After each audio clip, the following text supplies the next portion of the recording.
All right, we're back with more college football coverage. In this one, I will be rounding out coverage on the transfer portal.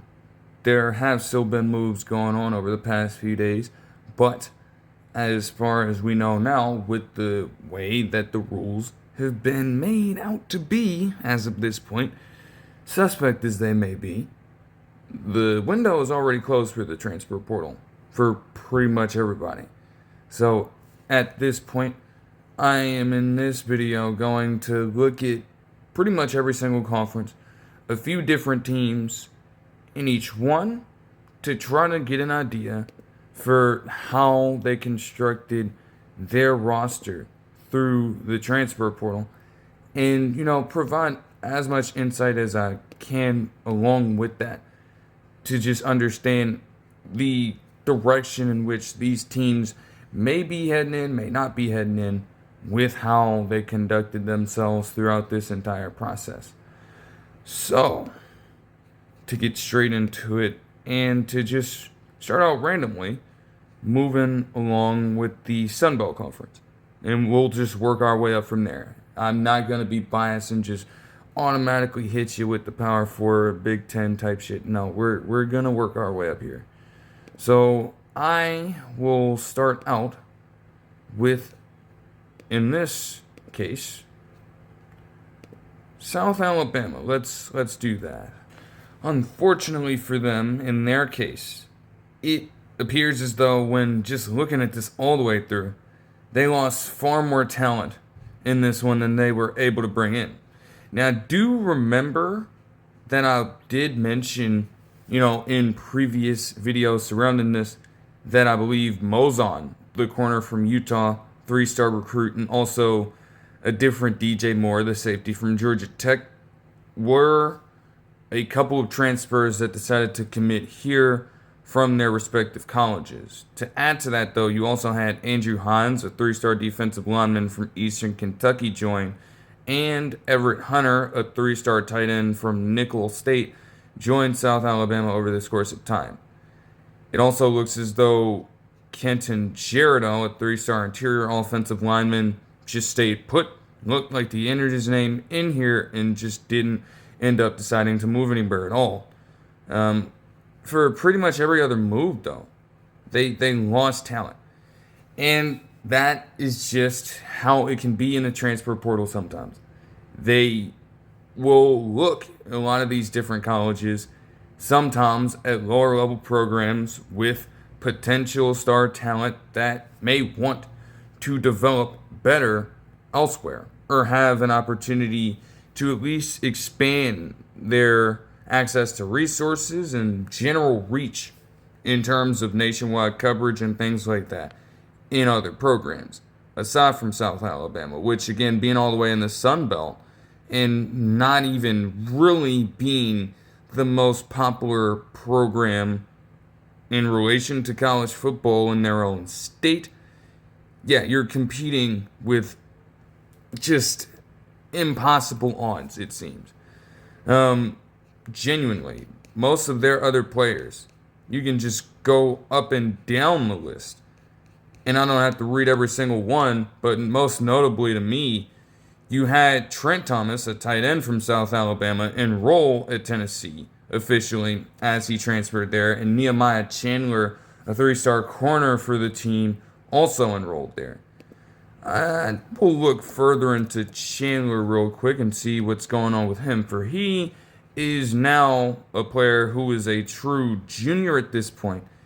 And I mean, with some time in, South Alabama, he initially was at Georgia Tech, weirdly enough, so isn't that some shit? He was not really getting a whole lot of playing time there as a true freshman corner for that team, but his activity ramped up in this year. He logged 32 tackles and had 2.5 tackles for loss, along with a pair of interceptions and 13 pass deflections to lead the Sun Belt in that category. And now Chandler returns back to the ACC to play for Florida State. It's an interesting dynamic to think about. Like, if you were not originally a key player for an ACC team, you have the belief that you're going to be one for Florida State now, as they are also a team that, again, depends on, how I'm feeling at the moment. I might not necessarily look into them in their overall class, but they themselves have been filling out their roster in the transfer portal and are bound to get a fair amount of good recruits, potentially at that position, generally speaking. So now you're going to have to deal with a situation where it may get overcrowded. However, with his experience ramping up, chances are he'll probably take at least one of those starting corner positions. So he's at least given himself some odds here to become a vital piece for a ball club, which can be a positive when looking at it through that lens for the transfer portal. Also, you had a 3-star defensive lineman in Ed Smith IV commit to Tulane after transferring from South Alabama. When looking at him to see if I can find anything about him, he is a 5th-year senior. Yeah. Has been with South Alabama for all this time, and in his career there, he's logged a total of 73 tackles and had 8.5 TFLs, along with a half sack and a fumble recovery. What exactly would he be looking for here? I'm not sure. It feels as though he's been a solid piece for this team, one of their more consistent players. So the fact that you have not, and again, playing that position, more than likely he's a defensive tackle, right? You're not always expected to generate pressure, but I'd expect a little more output from you than that in a full 4 years of play. And now you want to tack on another year of eligibility to potentially fill the same role and contribute the same kind of way to Tulane? Now again, that is a team that was in contention for the group of 6 spot last college football season. So, I mean, can you really blame him at that point? If he's just going out, if this is for the sole purpose of trying to, before he leaves college, right, contend for some form of a title or something like that, you can't blame him for jumping ship. Now, granted, in 2022, South Alabama did have a 10-3 record, and they've been a team that consistently has won bowl games. But outside of that year, which you could consider as an anomaly, they've mostly been middle of the pack. In 2025 specifically, they fell all the way down to 4-8 on the season. They had the 110th overall defense and just a very middle of the pack offense, if you will. So chances are, at that point, he was not going much of anywhere. There was virtually no direction that would have fit well for what he would need at the time to try to fill out his draft profile. So again, on one end, I would want to see a little bit more from him and Tom before truly judging that. But also, with the way that South Alabama's been performing since that magical season, you can't blame a player for wanting to jump ship out of there. Again, though, if you have so many doing this, like the South Alabama squad just confronted, as I've explained, then it's like you virtually have little talent to rely upon yourself. So it just creates an interesting scenario. For the second team I'll look into, and again, I just want to be as reasonable as possible with this, just try to get somewhat of a pulse as to what's been going on. And I will get to those bigger conferences later on. But you got to give some of the smaller ones some love too, like genuinely speaking. But I will move on to Idaho, I should say, and see what they did. Again, we're just going random with this. I don't really have any sort of preference here. But man, this is wild. So for Idaho specifically, and I didn't even know that they were in the Sun Belt Conference for football, but their transfer portal wasn't really too eventful. In fact, they had just 4 players enter and move. It's not a perfect world to where every single team can be like that. But it's like, it's just, I mean, Idaho, I don't know. They're in such a weird spot. When you look at them, like, do they have, hold on.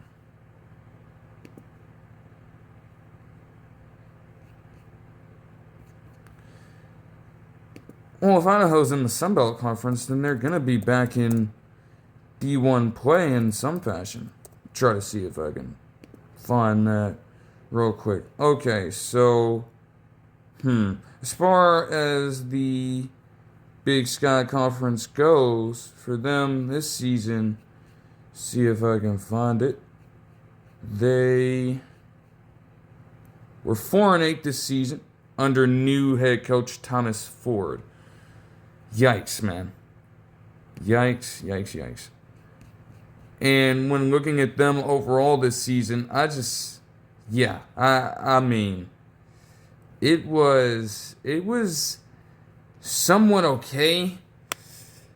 I mean, they got some solid wins against fellow FCS competition, but they struggled, especially when it came to them having to face off against their a couple of FBS D1 opponents in Washington State and San Jose State throughout the season. Ultimately, when you're not competing like that, again, if you have a chance to jump ship, you're more than likely going to. Again, to have all that go down and just see 4 players move on from there is interesting. So now I want to just take a look into what these 4 players contributed. Because for them, you have Matt Irwin, a safety 3-star, moving to UCF. Dylan Lane, a 3-star linebacker, now enrolled at Oregon State. And Caleb Ricks and Ashawn Daniels, both 3-star corners. Ricks committed to San Diego State from Idaho. And then they did get Daniels back, interestingly enough, from Weber State. But it's like, damn. So for these other 3 people, let me see if I can find some numbers on them or something. I'm genuinely intrigued. Like, if the team was performing that bad, that's one thing. But with me, saying all that, to just have 3 players leave, damn. I mean, that might say a lot about the other talent on the team or lack thereof. But I'm just like, damn. Like, that's pretty crazy to me, to be honest with you.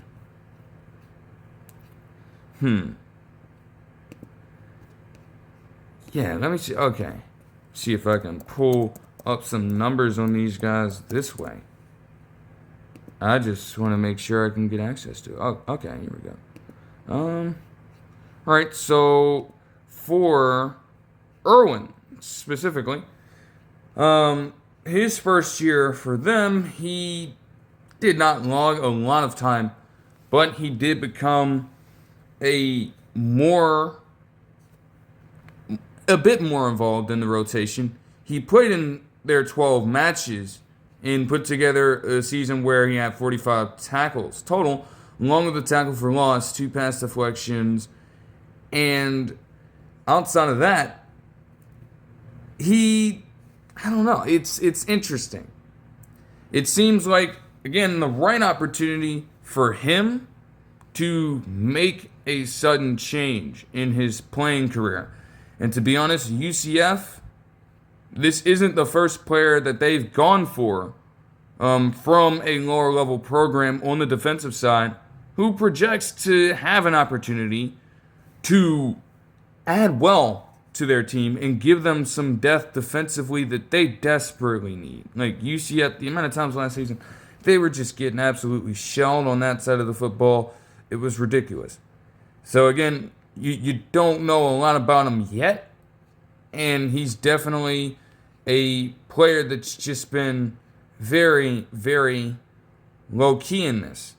But, hey, I mean, at that point, there is only room for growth there.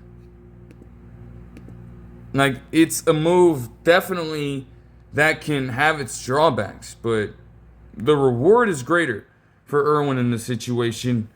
And to look into Lane as well next, where is he at? Let me see. Uh, Dylan Lane. Okay. Where are you? Got a lot of Dylans on this team as well. Well, Lane was the team leader in tackles for them with 88 on the year. He had 5.5 tackles for loss, 6 pass breakups, a quarterback hit, and a forced fumble on the year. Now, he didn't have a single sack, and again, genuinely, I can't even lie and tell y'all that I've watched a single Idaho football game. But given the fact that he did not generate any sacks, from what I'm seeing here, pressures could be a completely different thing. Maybe he projects to be a guy that does well for this particular Oregon State defense in pass coverage. Again, similar thing for them in the brief period of time that the Pac-12 has just been in an utter dumpster fire, with those two trying their absolute best to hold it down and just not really holding up to their previous standard there. Lane, looking at him, he is now I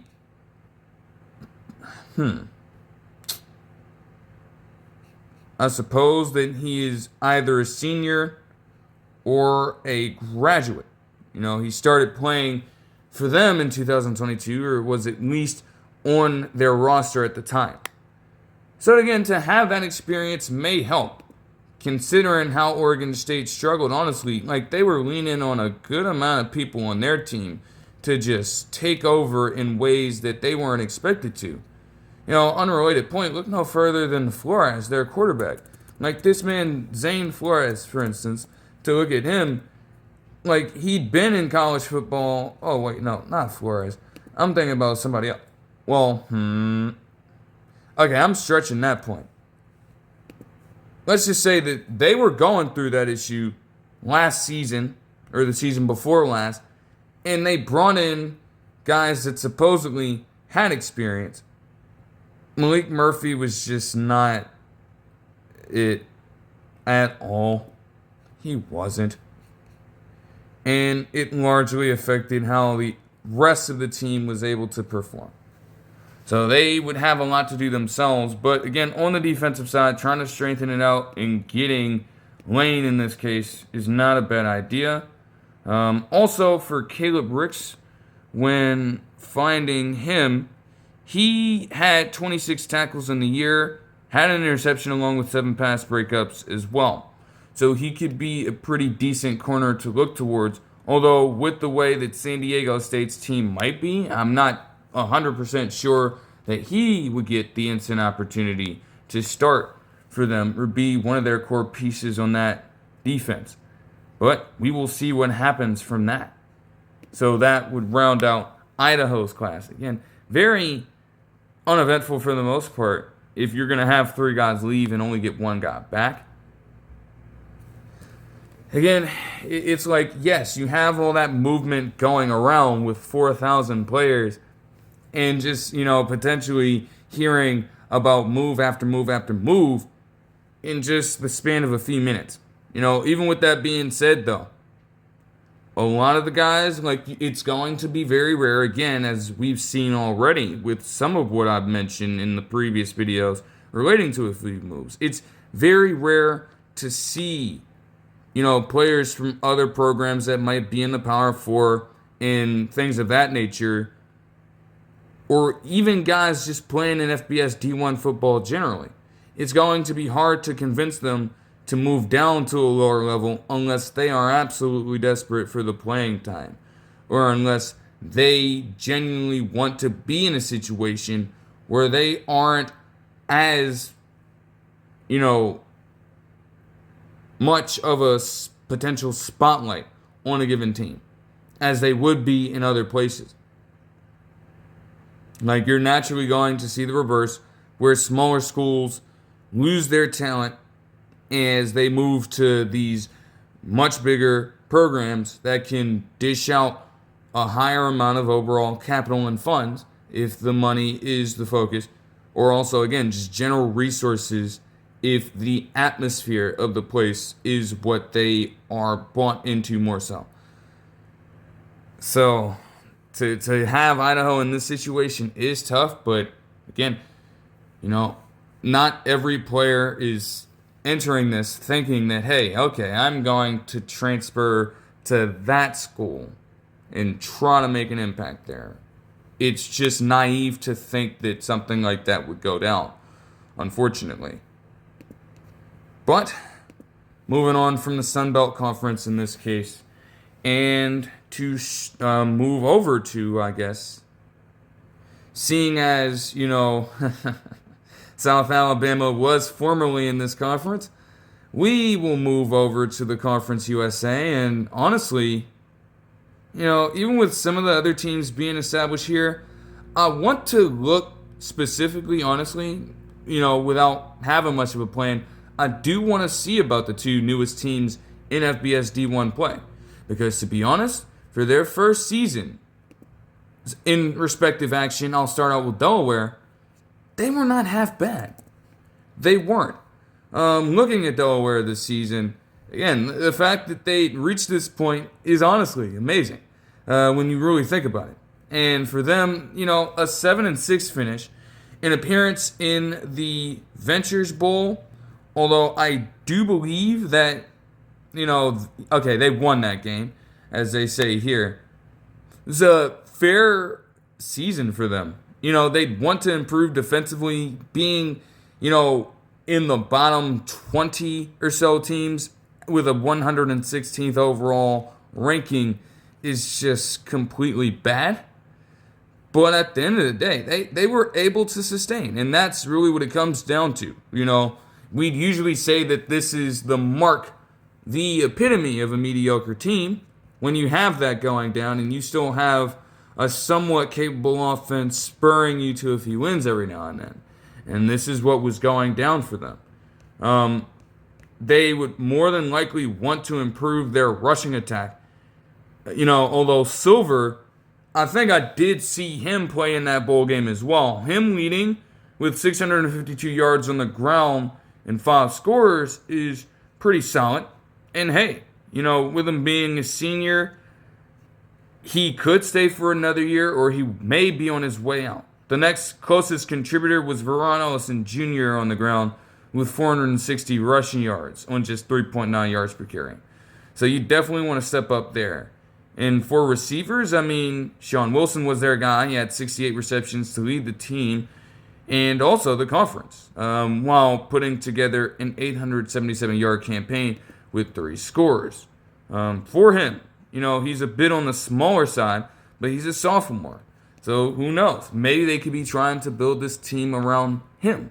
But once that transfer portal opened up, they'd have a number of decisions to be making at this point, and there was absolutely no dispute about that. So when looking at their class overall, it appears as though they got some gets. Naturally, of course, you're going to have a bit of a loss here, and while they had 8 players involved overall, they did get a decent return. First up, you had George Mullins, a safety from Michigan State, commit there as a 3-star player and the highest graded player in this class for them. See about him and what he's talking about specifically. Because for him, he was a freshman cornerback for the team.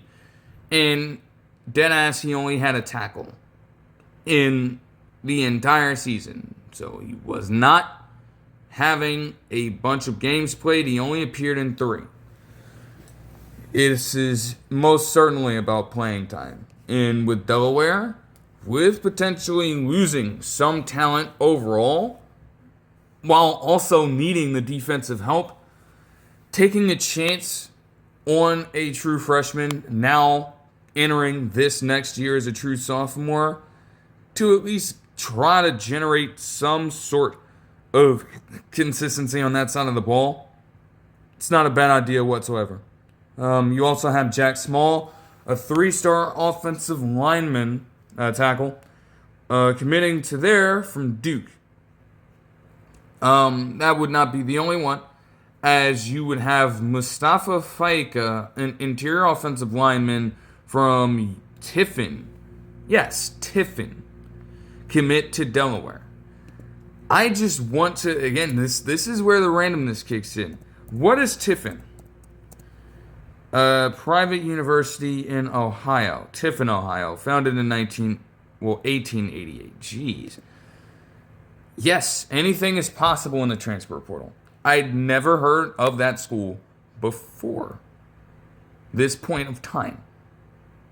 And again, with him, I'm sure that this is about, this could be attributed to a number of different factors. Delaware is not a school that's going to have a crazy amount of attention on them, but they are at a higher level up from where Tiffin has been in for all this time. So again, to have an opportunity to back out and move yourself into that territory, you can't necessarily blame him for trying to call a shot there. Jacquez Alexander, a corner, was also a 3-star grade commit from North Dakota State to Delaware. Now, North Dakota State, when it comes to FCS programs, they've been as accomplished as anybody, and they just make the executive decision, to say, hey, we are not going to elevate ourselves to FBS D1 play. I'm sure that pretty much every year at this point, that is the first place they look to every time when considering different teams that could move up, in these particular kinds of relegation promotion type of flows, if you will. They're always the first name. And, you have to give them respect for that. They do not budge. They are not content necessarily. They take pride in where they're at. And they want to keep on representing that portion of the football landscape in terms of college sports. So you have to commend them for that. But that doesn't mean that every single player that plays for the program is on board with that. With him, he had 13 tackles on the season, as this states here. And it's interesting. He's been having a ton of experience with the team. He was a true junior for them.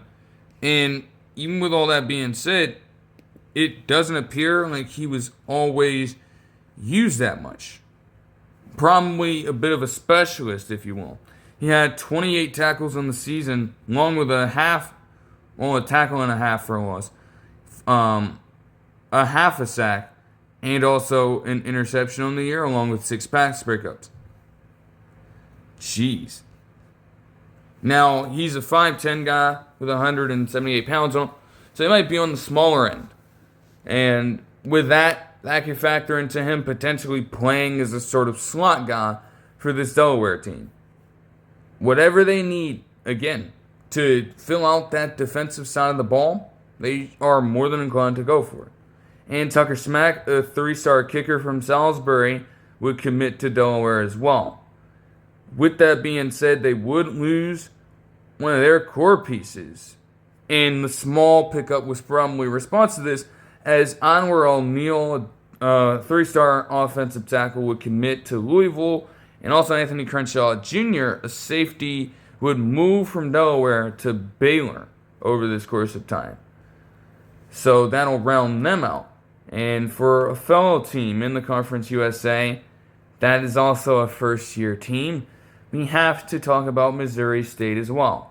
Looking into them this season, they were on a similar trajectory where they kind of meddled around for a little bit, but ultimately, this was a successful season. You get to a 7-5 record, you become bowl eligible in your first year of play. Unfortunately for them, they did lose 34-28 against Arkansas State in that game. But it was a great season for them just as well. Their quarterback, in Jacob Clark, had himself a hell of a year. This guy is and again, you'd expect it with me seeing this, the man has at least a few good years of eligibility on him, but he deadass started playing college football in 2019 for Minnesota as a freshman. So you can imagine what his classification as a player is currently. And again, to be in that spot, you have to be contemplating, if you are Missouri State, moving on from him. But regardless of that, you can't take away him contributing 28 touchdowns along with 11 interceptions on a conference-leading 65.7% completion from the field. Their ground game was certainly spurred by one man entirely, and we are looking at none other than a fellow transfer who is currently at this point a graduate or redshirt senior himself in Shamari Lawrence. He had 199 rushes for 1,021 yards and 7 touchdowns on the year and added 118 yards out of the backfield. The offense as a whole, when it came to running the football, wasn't that great. But whenever they could rely specifically on him, they were more than set. Their thing is that they don't really have the strongest wide receiving core. None of their guys reached over 640 yards receiving. And, while they had one player put up 7 touchdown catches, you can't really suggest that these guys struck fear into the hearts of opposing defenses. So it would be interesting to see how they went about at least improving on that end. It's like, yes, you had a great season to start out your time in FBS play, but now you have to try to sustain that for multiple years on end. This can't just be a one-off. You have got to keep that consistent. And for them, they'd have a little bit of balance here. They had 17 guys participate in the transfer portal in some fashion, and they were able to get back some solid pieces, although some of that may be a response to what they lost, including 3-star interior offensive lineman Cash Hudson, 3-star wide receiver Tristan Gardner to Coastal Carolina, 3-star tight end Jackson Cole to Coastal Carolina as well, along with quarterback Deuce Bailey, who was backing up Jacob Clark in this time. You would also have Desmond Barnes, a defensive lineman, 3-star, also commit to Coastal Carolina. Weirdly enough, and Ebuberike Nabugwu committed to South Carolina as a 3-star interior offensive lineman from Missouri State as well. Still, they'd managed to get some solid pieces back. Most notably for them, I guess, you could look no further than the former UTEP man in Skylar Locklear. The thing with him is this, and again, yes, you're going to want to have Jacob Clark get out there. The thing with Locklear is that he is also trending towards the territory of being a man who's already going to be very short on general eligibility in this realm. He was classified as a junior just last season. And again, mind you, he's battling for playing time with the enigma that is Malachi Nelson at this point. Considering that, he still put together a season where he dropped off tremendously in terms of completion percentage from the previous season. It's just 55.5%. He also had 13 touchdowns and 11 interceptions. So you can imagine, with that combination of just the most volatile and underwhelming quarterback play imaginable, that UTEP team went 2-10. Now again, maybe a change of scenery could be the key for Locklear. Maybe him actually having confidence in his ability to consistently start for the team rather than having to look over his shoulder in the event that he potentially did something wrong could also help him. But at some point, the numbers don't fully lie. Like a 13-11 touchdown to interception ratio with far below average completion percentage, and you're classified as a junior at that point. You're going to continue ramping up that experience. So at that point, you kind of are what you are as a general recruit. So I do find it interesting that Missouri State would still take a chance on that. You have to look somewhere, but I don't know if I can wholly agree with that. And then they had some other interesting moves as well. You had a Vanderbilt backup tight end, 3-star recruit, and Whit Edwards transfer from there to Missouri State. And also a lineman whose name is deadass King Large. King Large. A 3-star recruit from SMU commit to Missouri State as well, possibly to, again, bolster that offensive line with them losing some talent there. You had an edge rusher from Tennessee in Kellen Lindstrom, a 3-star recruit, commit to Missouri State, and Jambris Dubar, a running back, who is a 3-star from Boise State, would also commit to Missouri State. So let's look into him a little bit. Let me see. Jambris Dubar. He's been in college since 2023, and he enters this season as a true senior. Now, this is interesting. He arguably has never been the lead back on his own team. Let's just establish that real quick. He started out in 2023, and at that time, of course, Ashton Jeanty is still there. Then we get into the 24 season, and with the way that Jeanty just burst up draft boards and burst up, potential odds leaderboards in the Heisman race with what he had been doing during that season, one can understand why his touches would decrease mightily. However, as a running back that had already been part of a buy committee system, if you will, in 2023, to go from 62 touches on the ground to just 25 in 2024 and 99 yards is a bit revealing.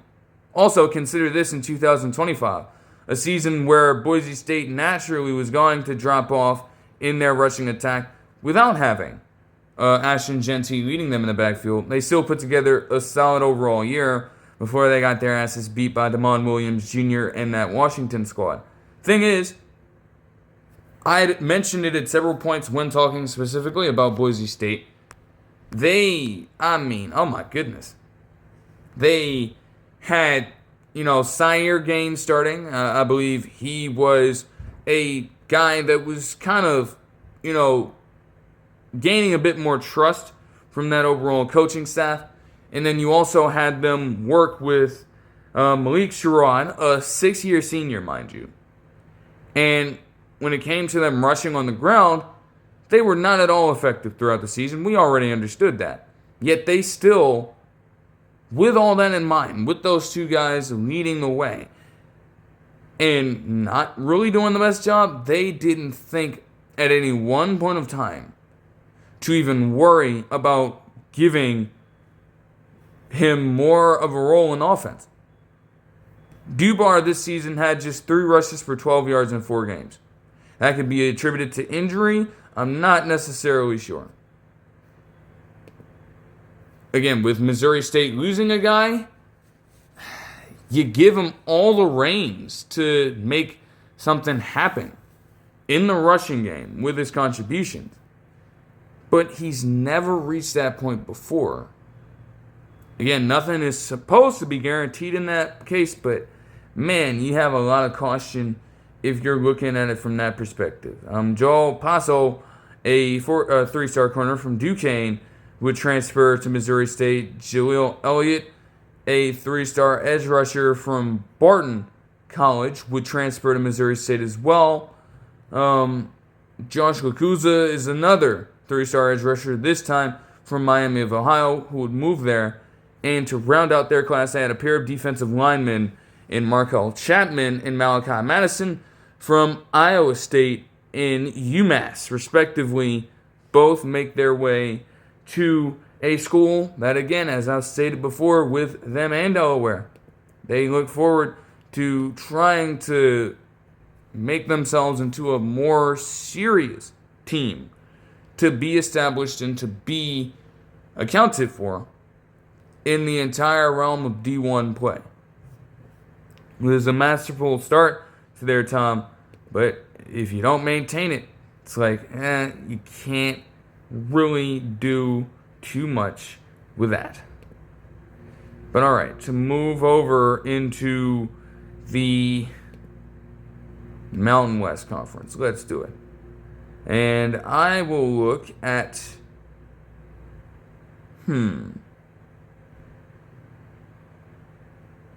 I'll take a look at Northern Illinois first.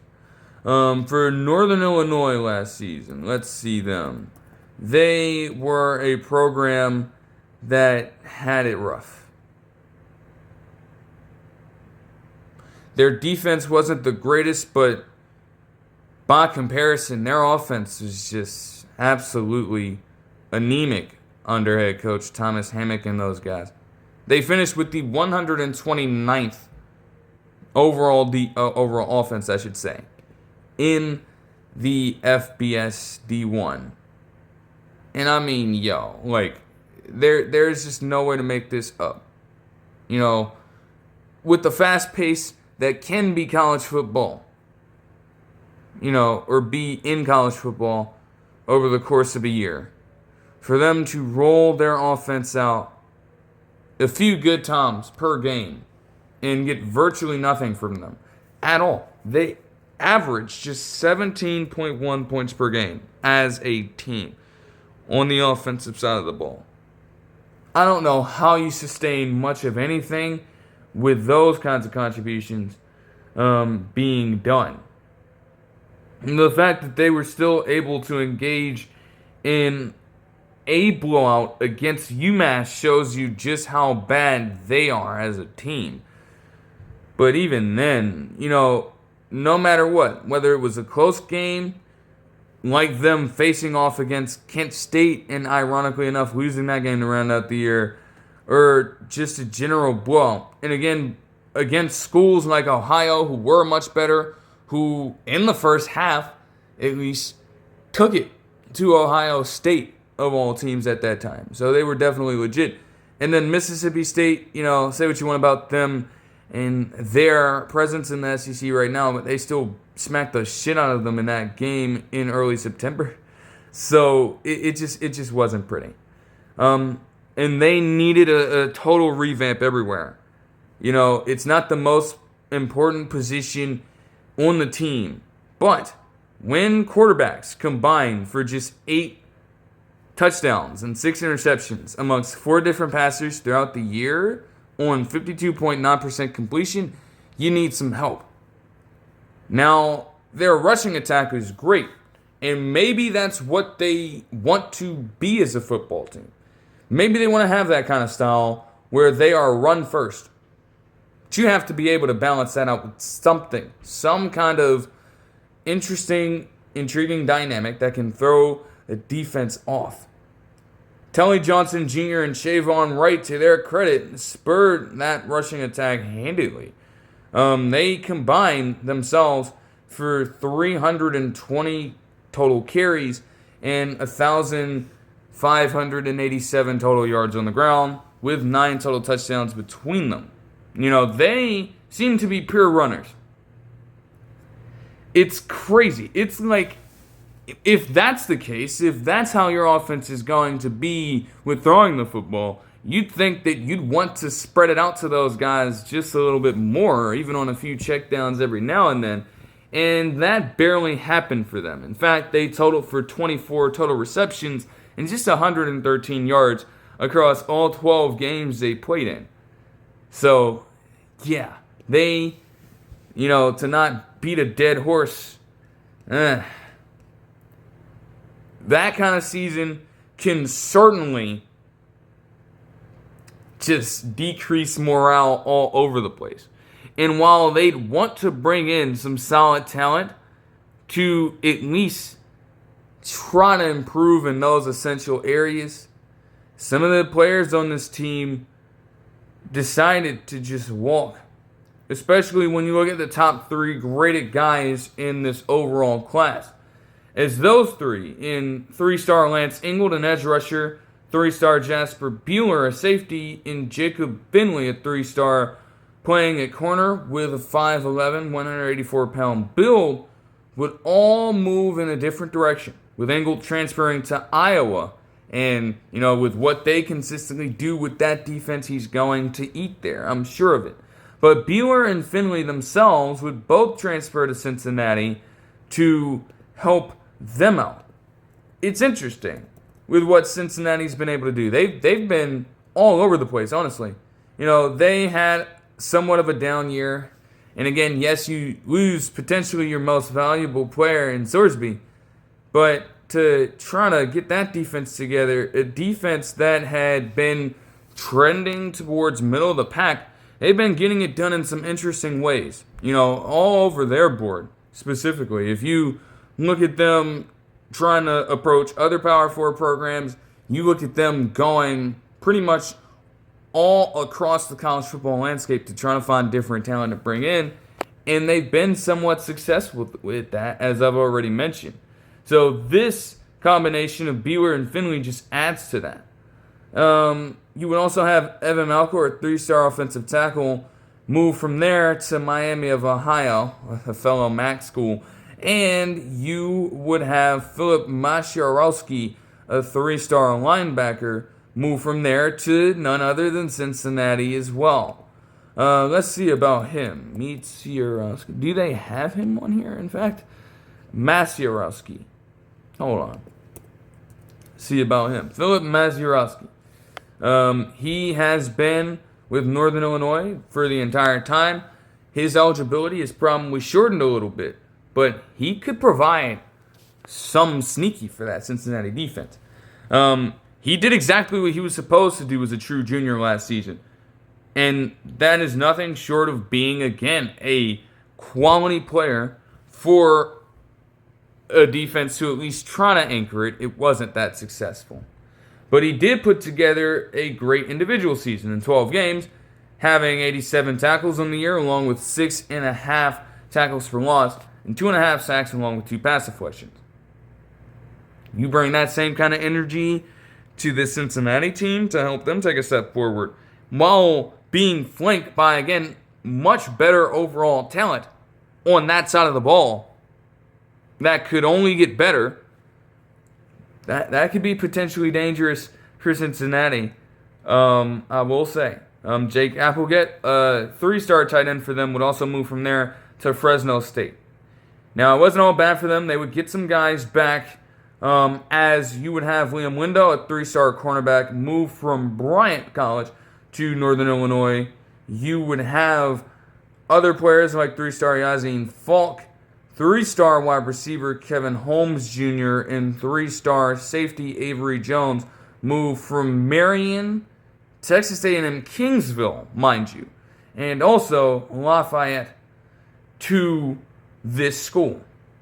To round them out, you had Marshall Washington Jr., a 3-star corner, move from LIU, Long Island University, to Northern Illinois, and Matthias Davis Smith, a 3-star edge rusher, also move to Northern Illinois from Central State. The opportunities for, again, some of these players from conferences that I've not heard of before, from schools that I've not heard of in my entire life, being able to carve out that opportunity for themselves is definitely something you have to respect about this.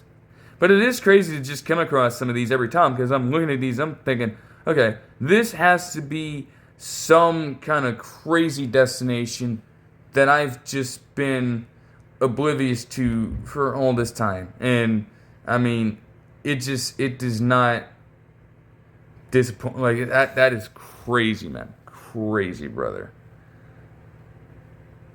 And it's crazy because Northern Illinois, yeah, I guess I'm getting that mixed up. Talking about, fellow MAC conference opponent. Well, now Northern Illinois, as a part of this most recent deal, along with a few other teams, to add on to it, they've now moved over to the Mountain West Conference.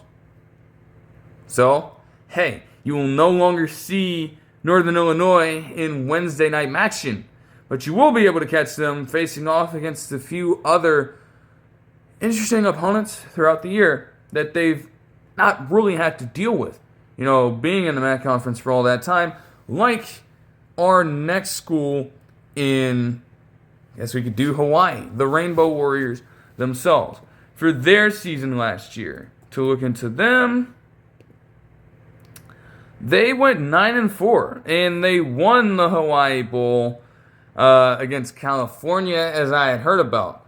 The fact that I said I was going to watch the damn highlights of that game and never got to it is crazy. But it essentially saw them come back from a major deficit, to end up winning that ball game. So all in all, it was an overall successful season for them. Micah Aliano, their quarterback, put together a season where he completed 66.3% of his passes for 3,106 yards and 24 touchdowns, along with 9 interceptions, while leading that conference in completions and attempts through the air.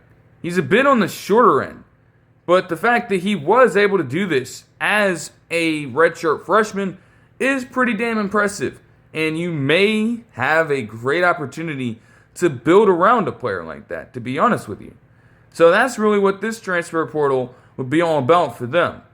They could definitely use the help in the rushing attack, as their leading guy did run for 559 yards on the ground along with 4.6 yards per carry. But overall, they averaged just 3.9, and their unit was probably, on the lower end amongst all teams in FBS D1 play. However, one of their wide receivers specifically, through the air, was able to make a tremendous impact to the point where Jackson Harris, the guy who appeared in 11 games for them, led the conference in yards per reception with 19.7 through the air, and also led them in touchdown catches with 12. He enters this as a redshirt sophomore and will more than likely be a redshirt junior heading into next season.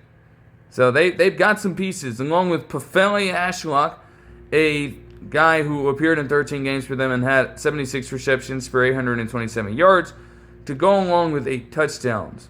And for him, Ashlock is a player who will be a true senior next season. He's been fairly consistent with Hawaii since he's been there, so you couldn't imagine seeing a world in which he'd end up moving forward elsewhere. But nonetheless, if that were to happen, you'd have to be prepared by getting some backup talent to flank him. And with that being said, man, it's tough.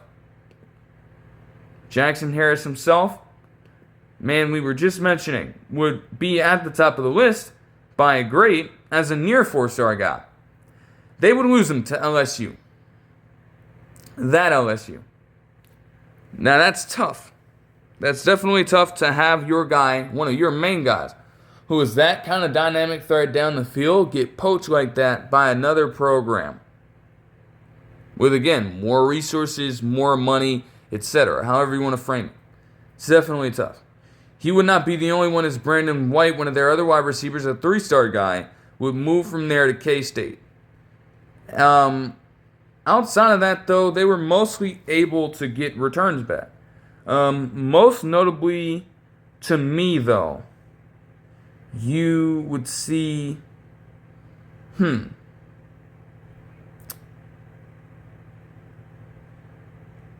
would have Ozzie Pollard, another player from Marion, transfer from there to Hawaii. He's a 3-star defensive lineman, weighing 290 pounds and standing at 6'4". So that could be another piece to add to their team.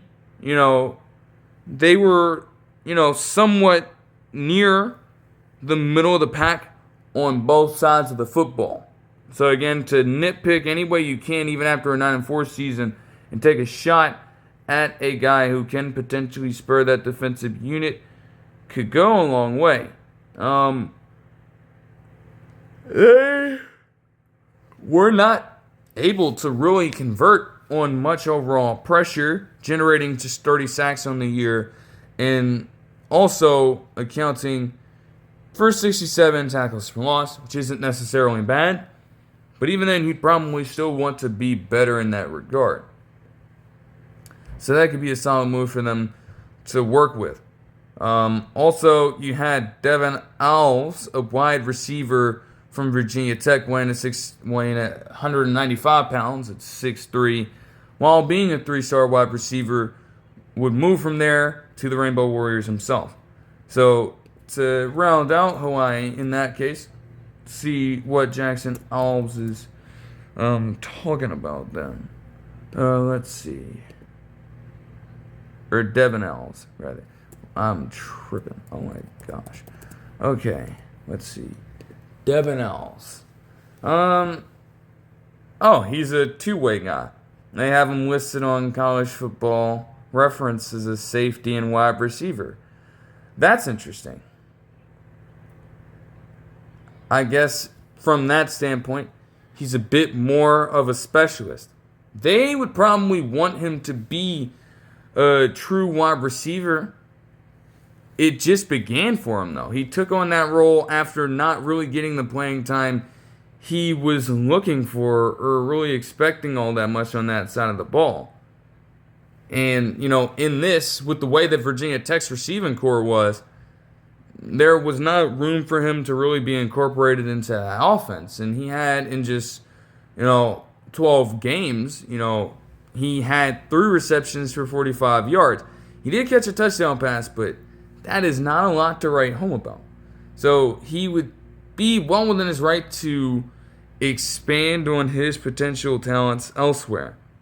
And again, this is a scenario where, hey, you're not getting the playing time you expect, so you're going to try to move down into a lower setting to see if you can establish a bit of momentum there. And I can't blame Miles in that situation. I mean, oh my gosh, that is pretty crazy when you think about it. Okay, moving on from Hawaii in that case. And to, let's see. Now we enter a different conference. So we've already handled the Sun Belt, the Mountain West, and Conference USA. I guess we can get ourselves into some action. Let's see who I want to cover here. I am very tempted to do UMass. I'm going to go with Bowling Green State. Let's do it. Let's see. Well, Bowling Green, technically speaking. So for them, they had a 4-8 year last year. Most egregiously, they had an offense that finished 117th overall in the nation out of 136 teams, with just a 20.5 point per game clip throughout the season. It's crazy too. I had seen, weirdly enough, at points in the summer, in the off season, them going on an essential roundabout of interviews as they had handled media day and things like that for every single team in the MAC conference. They were expected to do far more than this. And I think they did interview Drew Pine at a point. They were hyped up to do so damn much, but it just, it did not go great. Now, again, outside of the lone standout year that he had in Notre Dame in 2022, he'd never proved himself to really be that great of a quarterback. But still, to be at this point, apparently a 6-year senior and potentially still ongoing, for him to have 62.3% completion and 882 passing yards along with 4 touchdowns and just 5 interceptions in 6 games of play, only to be benched, That's not the most promising sign in the world. And no quarterback on the team could truly string it together. Now, their rushing attack was okay. It was effective. To average 4.1 yards on the ground and have 1,866 yards on the ground is honestly not the worst thing in the world. But at that point, with the lack of ability to be explosive through the air, it's like they had no choice. They had no choice but to be a one-dimensional running team. And that hurt them in the long run. You know, if you're going to have your offense be that slow-paced and that predictable, any team, you know, they face off against, for the most part, is going to be able to take advantage of that. They also, you know, looking at their rushing attack from last season, they don't have one dominant rusher on that side. No running back for them ran over 500 yards. Not a single one. Despite having that collective system that could do that damage on the ground. So they would probably want to shore that up. And then same goes for the receiving core. Now again, that could be a byproduct of poor quarterback play, but no receiver for this team also had over 500 yards. And their most consistent guy with this kind of offense was always going to be their tight end. And Jaron Johnson would fill that role with a 37 reception, 466 yard and 2 touchdown campaign on his end. The defense was a little better, but again, if you're going to ask them to do that much, it's like, at what point are we expected to do even more for this team? How much more can we do? Genuinely speaking. So for them, they'd have an overall class that stretches across 23 different players. And for them, they would try to recuperate well. With me focusing on that, I will look specifically at,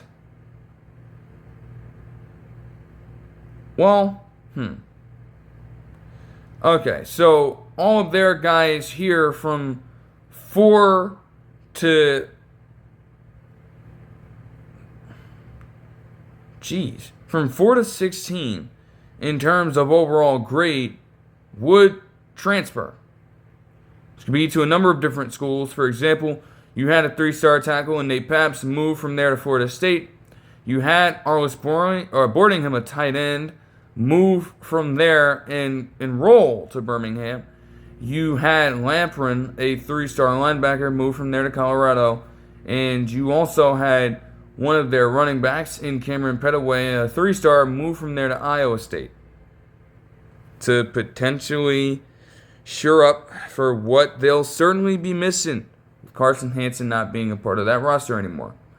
But as for some other moves here, the two that would stand out to me the most deal with a couple of the positions that I'd already been alluding to. They would acquire Austin Novosad, a 3-star quarterback from Oregon. And to be honest, I don't think I can blame them for that move. Now, the thing with Novosad is that at Oregon, he's rarely gotten the time. And with the quarterbacks that have come through there recently, well, you could almost just pencil that in at that point. You know, his attention on the squad has decreased further and further and further since the 2023 season. And I believe that he entered as a redshirt junior, or will enter as a redshirt junior this particular season. You can't really help him not being able to win the starting job. You're asking him to go up against Dylan Gabriel in college and Dante Moore. So that was no easy feat for him to pull off. Dangerously, this could be his very first full experience as a potential starter for a ball club. And that could go a number of different directions. But I think that, with what Pine was just not giving you at that point, it is a risk that's worth taking, to be honest with you. I'm not gonna lie. Also, for a sort of replacement, if you will, they would get a shorter but stockier running back in Camarion Baldwin, a 3-star running back from Charleston Southern, to commit to their program. So to look into him, Camarion Baldwin.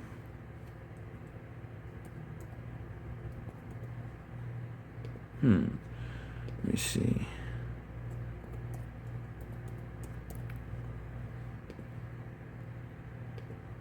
All right.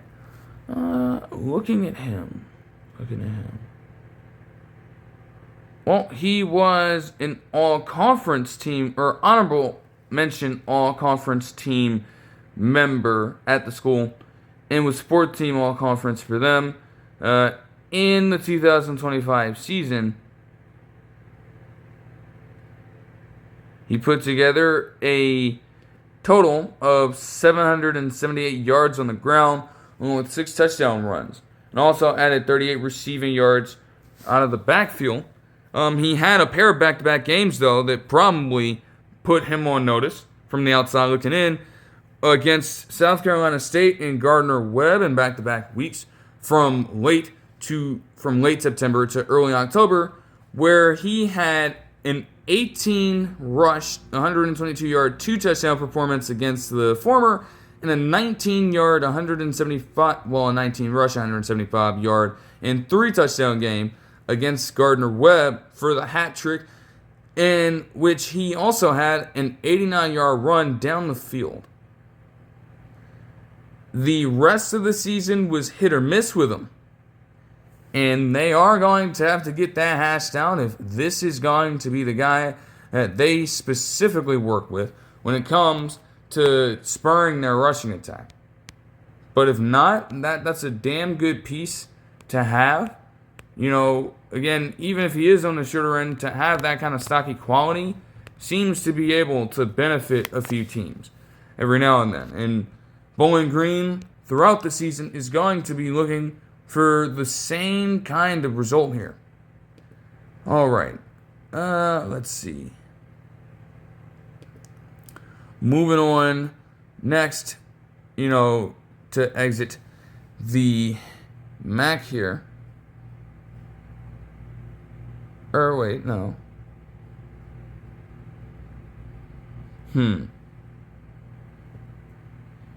I won't focus on them. Let's move to the AAC and try to figure out where I want to go with this.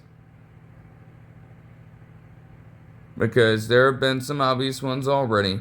There's no need to look at North Texas. There's no need to look at Tulane. We understand what's gone down there. We don't need to look at South Florida. We understand what's gone down there. So, let's go for Rice. Let's see what Rice has been up to over this course of time. And on their end, they had 16 players contribute in some fashion when it comes to the transfer portal. The thing is, out of that, you would have half of those guys just exit the team. Or won't. You would have about, near half of those guys, I should say, move on out. They lost another safety, coincidentally named Marcus Williams. We are not talking about the same one. He's a 3-star, and he moved from there to Mississippi State, has recently enrolled in there. You would also have, for example, Drew DeVilliers, one of their quarterbacks, move from there to Florida Atlantic. But let's take a look at Rice's overall season last year. Let's see. 5-8. Yet somehow, some way, things were so generally bad in that area of the sport that they still lucked themselves into making a bowl game and would get the shit beaten out of them, 41-10 against Texas State, which makes sense considering how their team has been. They are bottom 15 in both points per game and opponent points per game on the defensive side. So that was going to be a given. Like, I'm starting to believe that some of these programs are just triple option type schools, man. And honestly, I think Rice may very well be that way. But it's like, through the air, just 9 touchdowns and 2 interceptions. Like, you probably want to do a little more damage there, I would assume. And, man, I guess they did not consider DeVilliers to even have the potential to do that. It was Chase Jenkins starting over him. Maybe he just wanted a much better opportunity to actually make an impact on the game elsewhere. And he was not going to get that done with the way they run their system at Rice, I should say. For their receiving attack, same thing, just not really that formidable. You could probably chalk that up to in a passing offense. But no receiver on this team passed over 400 yards. And Aaron Turner, their leading man, at a blend of, overall usage. Like, this same man accounted for 50 rushes on the ground and 259 yards with 3 scores. But also had 398 receiving yards and 4 touchdowns on 63 receptions through the air. So it's like, that's an interesting dynamic to deal with. Also, Quentin Jackson would lead their rushers with 189 yards on the ground along with 6 scores. And with that being said, at that point, I don't know, if you're going to lean on the run game, you may want to go all out for it, but you definitely need to make sure that defense was much better than it performed like throughout the season. And in that, you would have multiple guys make their way over to the program. Most notably on that side, you had Caden Vermass, a safety 3-star from Nebraska, commit there. You had Ben Grice, a 3-star wide receiver, commit to there from Wake Forest. And also, you had Zach Cody, a 3-star corner, commit from Coastal Carolina to Rice. It's not the largest class out there, but you're just doing enough to try to be as competitive as possible again. Because whatever the hell this last season was not. And I mean absolutely not it. At all. To move further into the ACC with potentially another team. Let's have a look at this.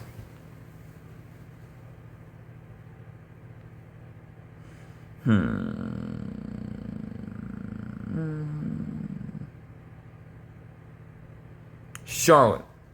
Yes, that Charlotte program. Man, we may very well be in a similar spot with this school like we were with Northern Illinois. Like, it looks as though they got some decent guys back, but at the same time, when you are as bad as Charlotte was all around this season, it's hard to really convince any player whatsoever they should stick around. Where do I even start? 0-8 conference record for them. A 1-11 overall record. And anemic offenses and defenses. They finished bottom 5, essentially, in terms of worst overall offenses, with just 14.3 per game scored, and also giving up about 22 points more per on the defensive side of the football. It was just an abject failure, and obviously made even worse with the entire situation surrounding Tim Albin. Admittedly, it's been a while since I've heard anything about that, but I'm going to have to do my own digging to see what has potentially gone down with that case. Regardless of that being said, you could put this a number of different ways. There isn't much good to really get out of any of this. Their rushing attack was fucking poor, and their passing attack, they had a fair amount of yardage, sure, but they were just volatile on that front. Every single one of these quarterbacks, they only combined for 14 total touchdown passes, but had 13 overall picks and completed just 59.4% of their passes. Like, as a collective, that's not going to get the job done. Let alone just having a single guy put up those numbers by himself. So they needed to try to re-up. And it was going to be hard, especially if you're going to lose some of your talent, and a good amount of your talent. You had Javen Nicholas and Donald Chaney Jr., two of their highly graded guys, commit to Duke and Louisiana Monroe, respectively. From there, you also had them lose Devin Ingram, a three-star defensive lineman. He committed to Charlotte from North Carolina. And maybe that could be a good move for him, maybe. But it's like you're going to need a whole hell of a lot more than that. Especially as they lose Yamiel Talib, one of their edge rushers, throughout this time to Colorado. As this continued to go on. But again, it wouldn't be all bad for them. They were able to get some solid gets. They had Kamani Alexander, for example, a running back from Appalachian State, commit from there to Charlotte. Shamar McIntosh, your safety, also moved from Maryland as a three-star graded individual. And to round that out, you would have Javen Williams, an offensive tackle from Penn State, commit to Charlotte. Now, again, you can say what you want about Penn State, but to have him move down and try to take on a greater opportunity and potentially greater challenge there is pretty interesting, to be honest with you. So, hey, man, like that's definitely a little crazy. Okay. All right, I will move into the Pac-12 and briefly talk about them through Utah State, a new addition, along with a few of these different teams here to them, again, as part of a separate deal relating to the Pac-12 acquiring a few teams from the Mountain West Conference and other conferences around college football. Like, it's weird to see some of these teams bunched up together when you look at it that way. I mean, of course, Colorado State had been in the Mountain West Conference themselves, but then you have Texas State here grouped into all this. It's interesting. Utah State as well, for them specifically last season, in what would be their final year in the Mountain West Conference, they went below 500. Let's just put it like that. And they were bowl eligible. They did get 6 wins, but they lost to Washington State in the famous Idaho Potato Bowl. Looking at their season in general, they honestly, on here, crazy enough, they probably have one of the stronger overall outputs amongst any of the offenses that I've mentioned across any of these conferences. They were 36th ranked with 30.9 points per game, and not only that, they had a year where they were not only efficient on the ground, averaging 4.8 yards per carry on a year where rushers combined for 2,112 yards, and they had multiple 700-plus yards rushers, with their quarterback finishing with 10 rushing scores, and Miles Davis, running back for them, having 731 yards on the ground himself, to pair up with 8 touchdowns on the ground. Although with him being a 6-year senior, you kind of expect that kind of contribution. Their passing game as well was also okay. Now again, this was, a bit interesting, I suppose. Barnes, their quarterback, hasn't been really, all that when it comes to being strictly a passer. He may be a dual threat. I'm not particularly sure. And, he did not have to be as reliant on the passing game at times. But he still finished, with a solid season. And through the air, they had 3,211 yards. So there's something there to build upon with that. The defense was a major problem. Despite them having 2 players finish with over 100 tackles and having John Miller, the same linebacker, finish with 10 tackles for loss and 8 sacks. That is fucking insane. And he, again, also looks to be a 6-year senior. Maybe you expect that, but that's still impressive. Nonetheless, that defense was still so damn bad. They were the 90th ranked in FBS D1 play. So they needed to figure out, okay, they obviously have the talent offensively, and maybe they can recuperate there, but they desperately needed to find some kind of improvement on the defensive end through this, or at least get some of that through this transfer portal. And they would lose some essential guys. Pegan, a 4-star wide receiver for them, with that increasing since high school, he moved to Utah. Damn. Considering that Pegan was their most valuable contributor when it came specifically to contributions through the air, he had 60 receptions and 926 yards to lead the team with 5 touchdown catches as well. So that is a massive contributor to lose into a program that, again, resides in your own damn state, who could probably make much better use of him in a way. So it'd be interesting to see how he progresses as a player through that time. William Holmes, a 3-star edge rusher, would also commit from there to Illinois. Interestingly enough, though, you would have just a variety of different things going down. Like, there's this 3-star player in Abe Jager, a corner, for example, committing to Utah Tech from there. Or Carlos Gillespie, a 3-star wide receiver, committing to Tennessee State from there. Tennessee State, man. That is, like, what? And again, with him, I don't know if you can blame him. He's not even a player that's listed. So he clearly wasn't utilized a lot by this team, but it's like, what? They would get some return, though, with a solid amount of defensive players. They had a corner in Marcus McKenzie, a 3-star commit from there from BYU, I should say, to Utah State.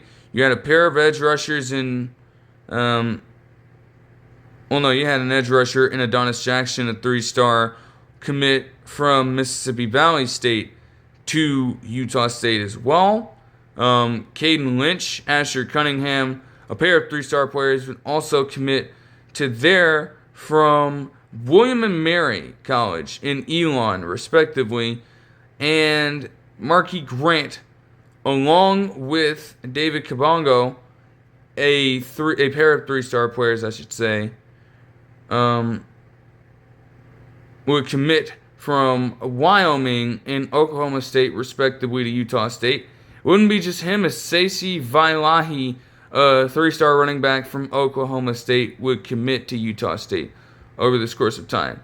Now, again, with Miles Davis potentially being on his way out with that kind of eligibility in place, you probably had to look for, another kind of player who could fill that void. And when looking at Stacey Vailahi throughout this time, he's been with Oklahoma State for the entirety of his career. A redshirt sophomore at this point who had never really broken through to become a starting caliber player with them. And again, it probably would have been worth a shot given how they performed overall.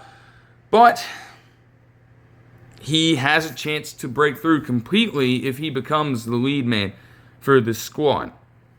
So I would be on the lookout for that as well. But that'll round out the Mountain West Conference. Well, Mountain West Conference. New look Pac-12. I've got to get used to that. Dear goodness, I have got to get used to that. It's interesting to see it look that way. You'd been accustomed to it for so much time over the years. And, you have all that in a whim just changing completely. So, that's definitely an interesting layer to this. And again, shows you, even with all of that realignment in place, the reputations of some of these schools will still loom large over a player's decisions at times. And at others, maybe they do care less. But that prestige does mean something.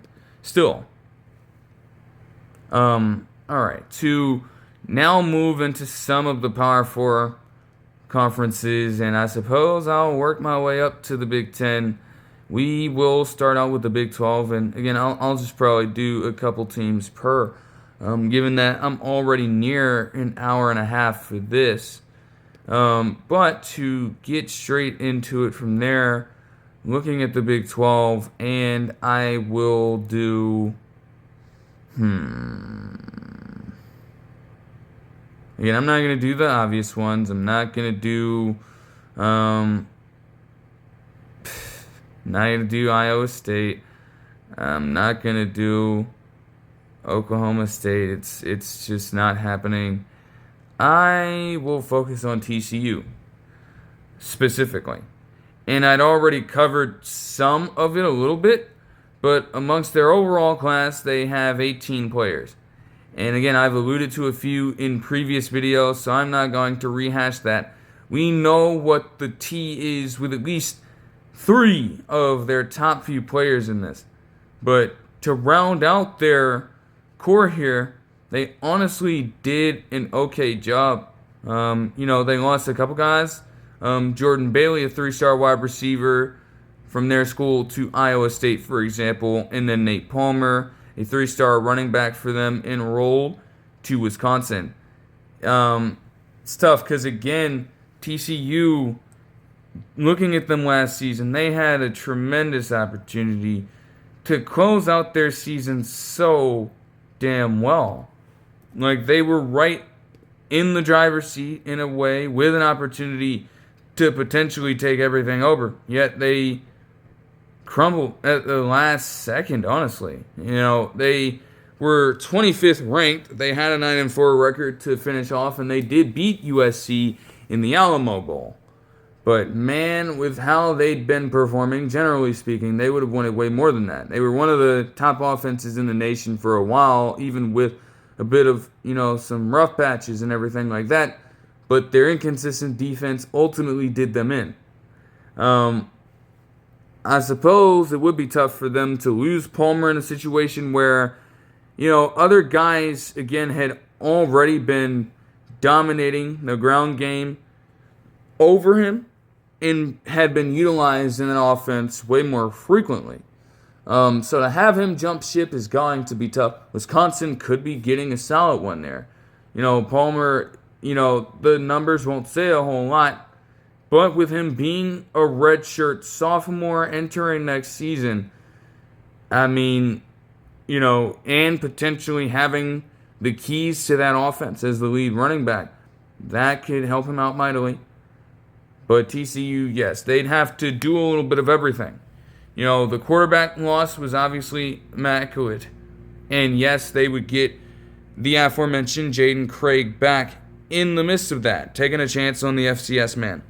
But the goal was always to build around him. And in a way, they probably would like to have done a little bit more. But at the same time, whatever you're not doing in the transfer portal, you're probably having just as great of an opportunity to acquire some of that talent for the long haul when it comes to the general recruitment phase. So I don't have too much of an issue with that. But their only lineman here offensively would be a 3-star interior offensive lineman in Jaheim Buchanan, committing from Florida International to the program. With other players in mind, though, you had Jeremy Scott, a 3-star wide receiver, commit from South Alabama to TCU. They lost a pair of corners to Boise State and Southern Miss, respectively, but they would get back an edge rusher in Cheta Ofili from Texas Tech, a 3-star recruit, to TCU as well. And they also have Michael Short, a linebacker, a 3-star recruit, commit from Virginia Tech to the program. To round it out, they got a pretty solid get from the cornerback position in Tion Parks, a 3-star corner, to move from Colorado to the school as well. Kalen Carroll, another corner, would also move from Central Michigan to the program. Landon Walker, a running back, would commit from, I kid you not, the Colorado School of Mines to TCU. Like, what? I'm telling you, man, the randomness gets crazy. Colorado School of Mines. Okay? What? Wow. Wow. Been around since 1874, but I'm telling you, I've never heard of this school in my life. And you have a player finding an opportunity to move to an established Big 12 program, I should say. From there, I couldn't even tell you what division of football they are in. They are probably in a far lower level than even I would know at the moment. And he made it all the way to there. Like, that deserves a ton of credit, to be completely honest with you, man. Let me see if I can pull up some numbers here on him. Like, that is just crazy. Let me try to find him. Oh man. Landon Walker last season had a net total, as they have here, of 474 yards on 87 rushes, with 3 rushing scores on the season, while also contributing 52 yards out of the backfield. And even on that roster, he was not acquiring a lot of playing time. But this is a massive opportunity for him, all things considered. Because when you look at it, you look at how they performed last season, generally speaking, in the rushing attack. Let's take a look at Barnes, for example. Barnes is almost on his way out the door as a fifth-year senior last season. So I wouldn't expect him to stick around for far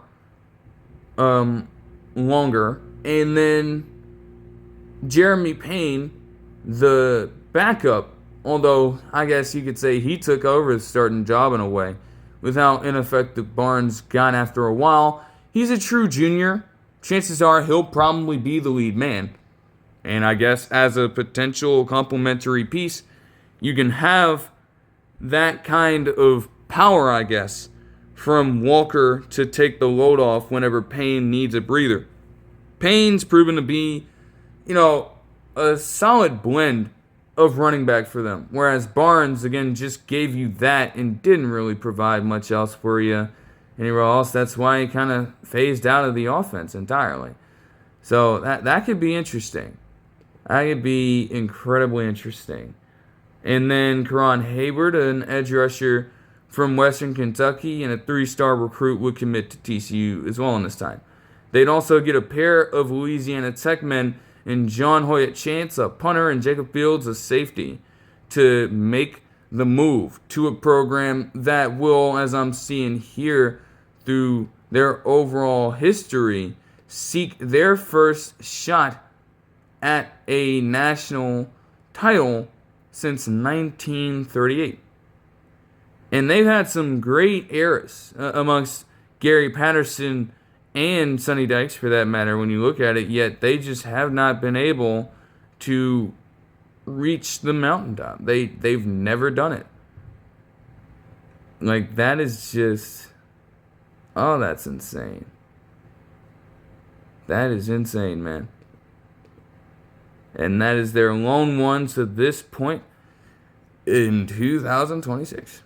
That is just fucking wild, man. But I digress. Alright, another Big 12 school potentially. Let's see. I mean...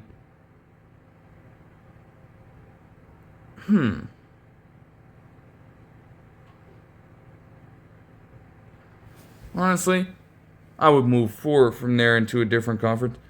With what I've detailed beforehand, I've kind of touched on, pretty much every single one of these teams at some point in depth.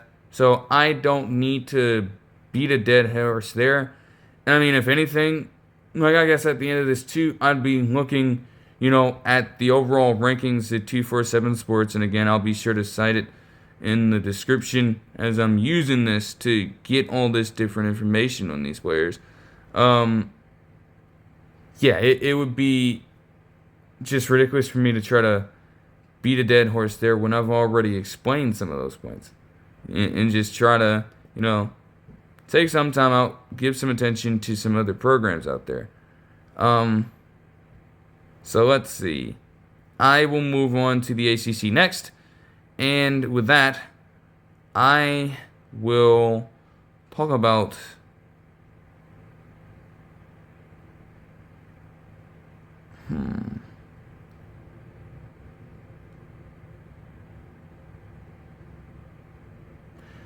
I'll talk about Syracuse.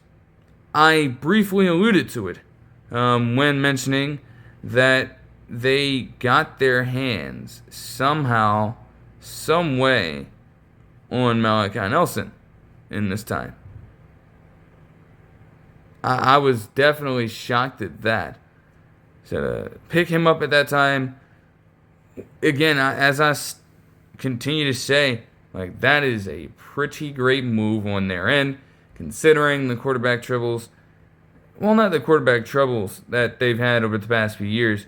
It just did not work with Angeli. I can't project that kind of flop. And again, even that was due to injury, right? Like, I can't just, completely shit on them like that. Like, at a point, you're working with the best you've got. And again, Nelson's been through all that through this time. This is his finest chance to make something out of his career at this point. Like, he's only getting older. His eligibility is constantly on the decline.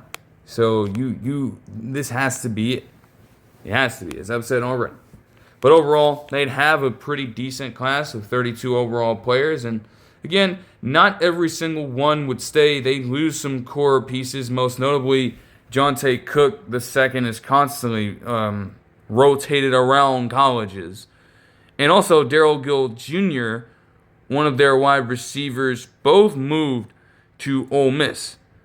Specifically when looking at Gill Jr., because I haven't talked about him at all at this point, he's been a decent piece for them over time and put together a season last year where, as a true junior, he had 5 total touchdown catches and 560 yards. Like, those are relatively solid numbers, but again, to constantly work that out and be on a Syracuse team that has just been through a weird time. Yes, 2024 was successful for them, but in a year where they were expected to possibly take a step forward, and yes, you're naturally losing talent. Maybe that makes sense, from that standpoint, but to completely drop down to 3-9, it's like, ugh. That's just as disgusting as Fran Brown coming out and saying that he doesn't shower after losses. I mean, literally, if you're coming out and you're saying that, then I'm sure that Brown had himself a very smelly aroma throughout pretty much the entire season. But to, get back to the drawing board here, they put together a solid core of players. They went on a good streak getting some highly graded players to join their roster. Like, pretty much from their 4th highest ranked guy to their 11th highest ranked guy. They're all pretty solid players here, all with grades of .86 and above. And they came from a wide variety of places. Like, for every situation where you got a Juwan Johnson, for example, to move from LSU as a 3-star running back to the program, you also had a situation where Amari Odom, a quarterback from Kennesaw State, would transfer from there as a 3-star candidate to Syracuse as well. Edge rusher Keyshawn Johnson, a 3-star from Tennessee Martin as well, would also make the move. So it's crazy. Now again, Juwan Johnson coming over there makes sense considering that Syracuse would suffer potentially their greatest loss. Because again, Cook is like, that's just a given with what he's been doing over the past few years. But I'd argue that Yassine Willis for them is a much greater loss as an overall player. And again, it wasn't the cleanest year for him. He had 558 yards on the ground, long 4 touchdowns, but he was honestly their most steady rushing attack. Say what you want about that, but to lose that kind of output is a little major. And, that is one way for them to try to recuperate, to circle back to Juwan Johnson for a brief second, for instance. Looking at him, he has, started to see a little bit more attention. He'll be a true junior next season. This will be his first real opportunity to break through with a roster, though. He had 155 yards on the ground and scored his first pair of college touchdowns in 13 games, but only had 41 runs on the ground. So I'd expect him to take that spot over and garner a lot more overall attention. It would continue as you would have a pair of defensive players here in Apollonia, a 3-star linebacker, Chris Apollonia, commit from Toledo to there. I've mentioned Flinoy already, I believe. And, to round out a pair of, acquisitions, you would have Noah Myers, a 3-star tight end, commit from Western Kentucky there, and Amari Snowden, a 3-star corner, move from Toledo to Syracuse as well. Interestingly enough, alongside Apollonia. They had a pair of, guys continue to leave out of the program, as you would have Derek McDonald, Malachi James, and Jaden O, 3 of the lower graded players on their roster, playing at linebacker, running back, and kicker, respectively, all transfer from there to other programs, whether it be North Carolina for McDonald, Eastern Michigan for James, one of the backup running backs, I suppose, and then the kicker O would move to Oregon State as well to round out their class. All right,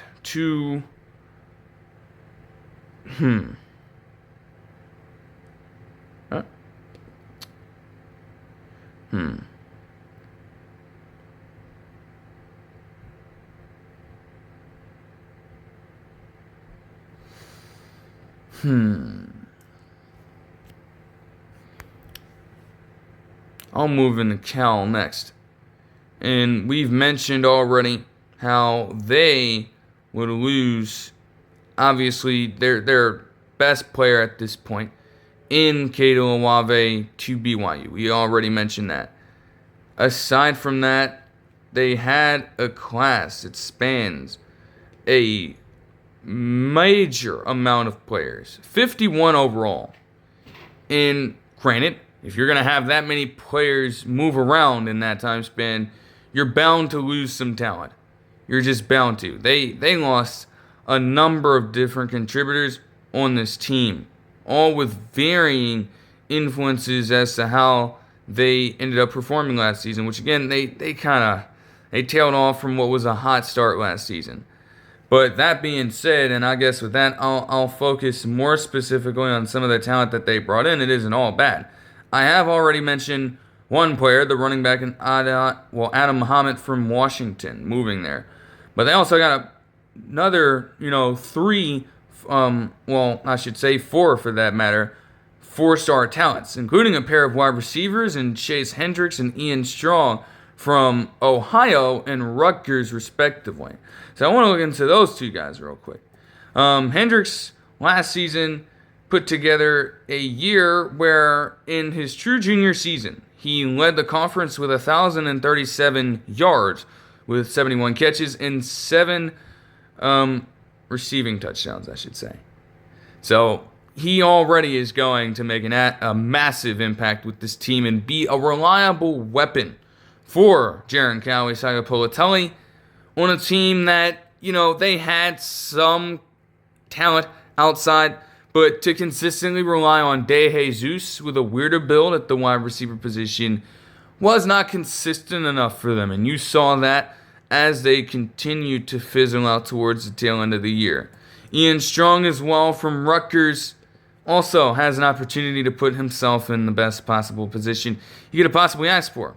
Yet another true junior here who had a career year in a way when it comes to receiving yards with 762 through the air. He had 52 catches and 5 rushing touchdowns. So that pair of wide receivers on the outside, being able to become major players already for a roster looking to turn it around and have one that already has a young quarterback at their disposal. That is major. Dorian Thomas, a tight end, 4-star recruit from New Mexico, would move there, and Kingston Lopa, a 4-star safety from Oregon, would also move to Cal. Jericho Johnson would also follow him as a defensive lineman with a 6'4", 342-pound build to go and bolster that defensive line that naturally, again, they did lose some quality talent there. They didn't go without it. For what it's worth, despite them finishing off slower, they had a fine overall year with a few of their players individually just breaking out. So that's par for the course. Justin Beatles and Ricky Fletcher, a pair of 3-star defenders, edge rusher and corner respectively, would move from both Louisville and Ole Miss to go to Cal. And it just kept on going.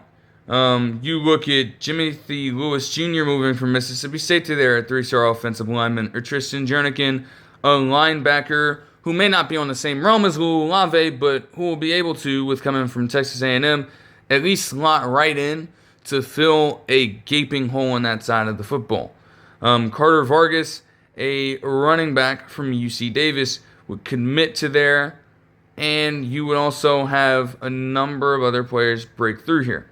Some I have mentioned already, but when looking at that, you have Kamara Mathudi and AJ Tuitele moving from Oregon and Southern California, respectively, to there. Ashton Emery, a running back from UTEP, would move to there. And honestly, is this the same person that I'm thinking about? Let me see. Ashton Emery. Let me see.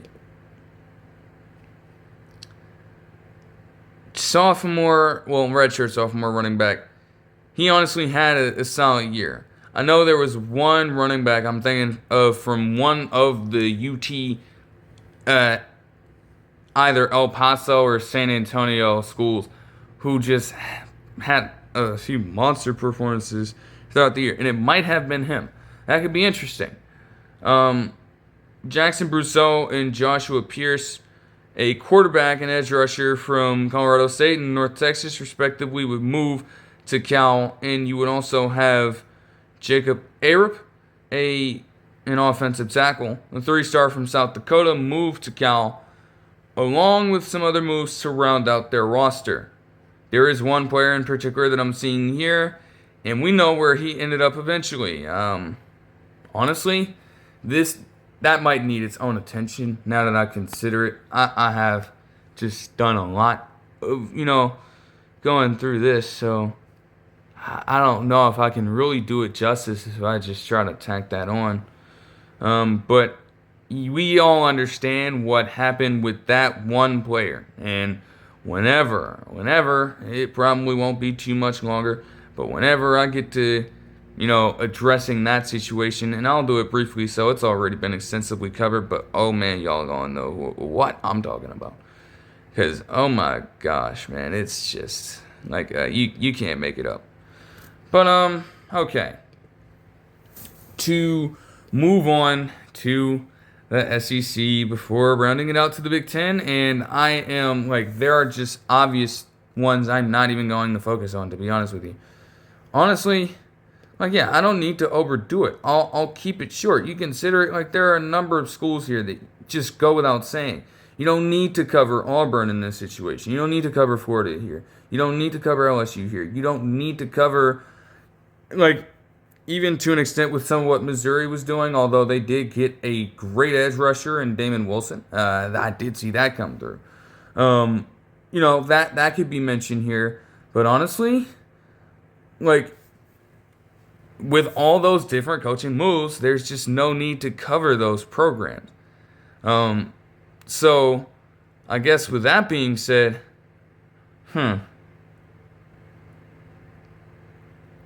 I have covered South Carolina sparsely throughout this time. But, I mean, with them, they have a roster of 42 who either moved or stayed with South Carolina throughout this time over the course of the transfer portal. And I think I'm going to stick with them. Because, honestly, South Carolina was kind of the same way. Not completely, but when you look at Syracuse and you look at South Carolina last season specifically, or at least South Carolina last season, I should say, in Cal. Better correlation there. They started out so hot, honestly. Lenora Sellers was looking like a potential Heisman candidate as they'd been hyping up to be the case in the offseason. And everything just went south so damn fast. You could chalk it up to him tailing off completely or the offense tailing off completely. Nonetheless, oh my goodness. They were not anywhere close to a competitive ball club in some of these games.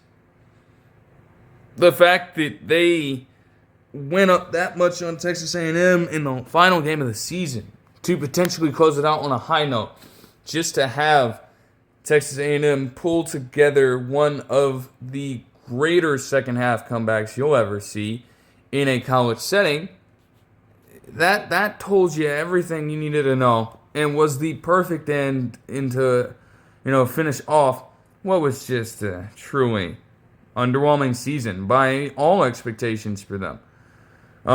You can look at any number of metrics here, and it just still doesn't do it justice. They had so much potential with this team. They had the talent. They seemingly had the roster to make it work. And man, they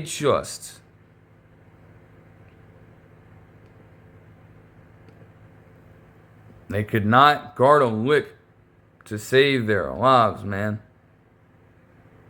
And, that's okay if you're in a situation like, ironically enough, Texas A&M was. If your offense is so damn great that you can get away with that, well, that's something. But those guys fell off a damn cliff. An absolute cliff.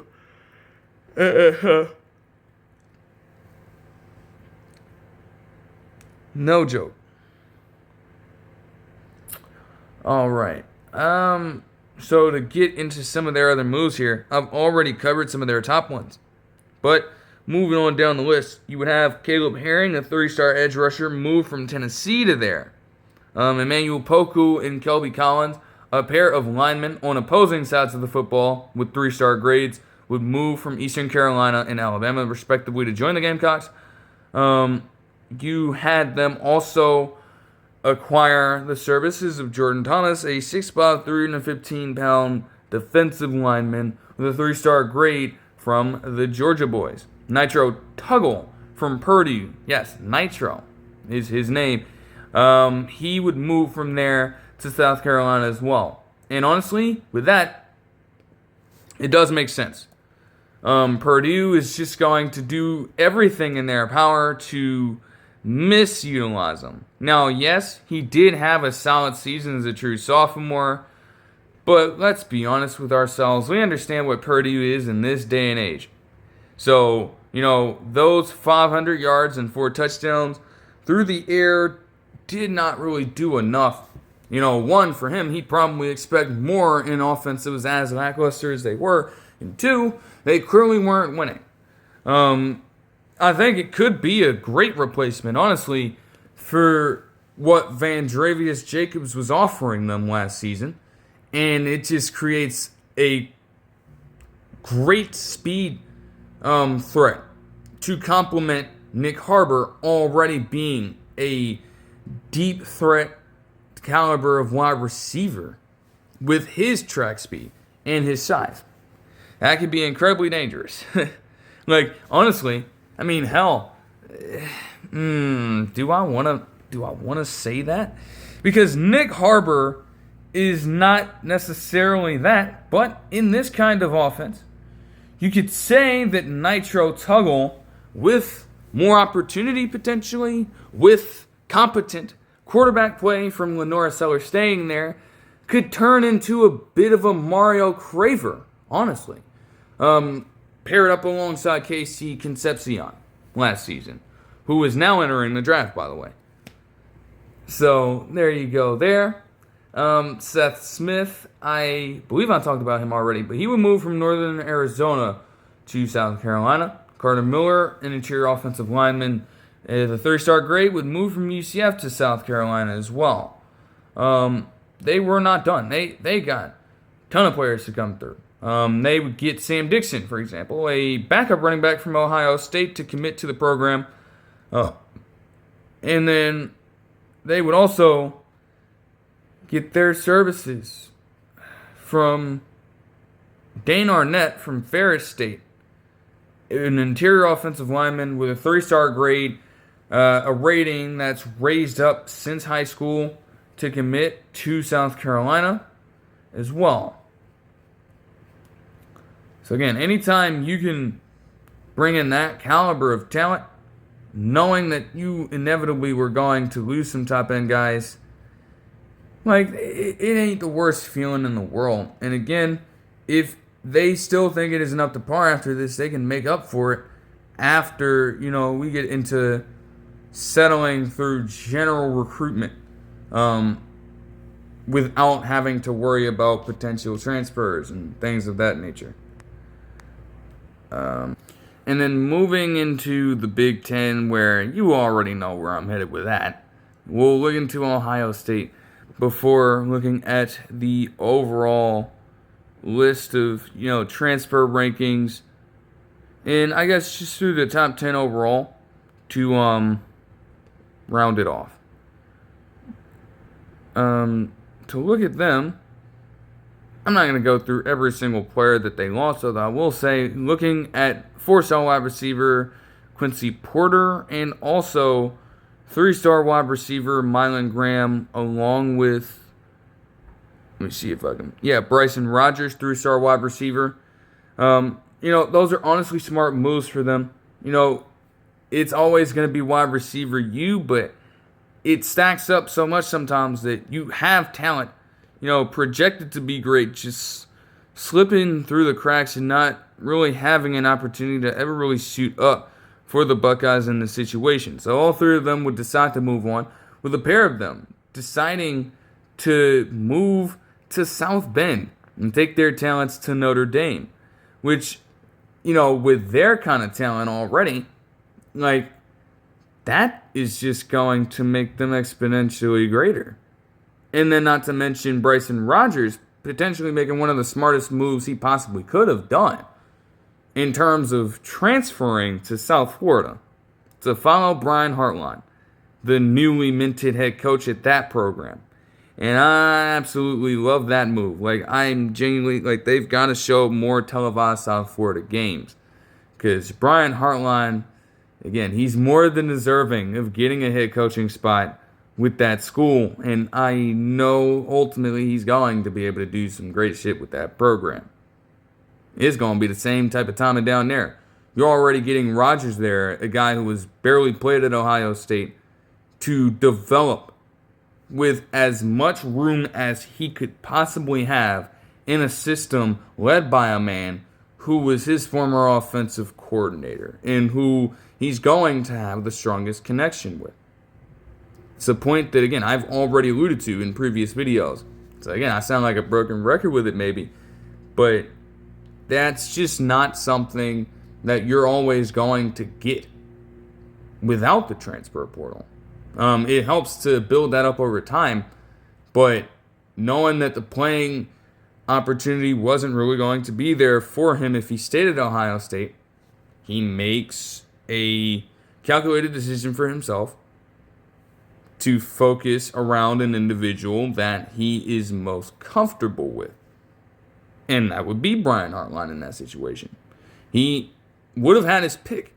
I'm sure that any receiver, I ain't going to say any receiver from Ohio State, but chances are you're coming from that kind of program where the talent at that specific position is heightened and has been recognized as pretty much a hotbed across all of college football.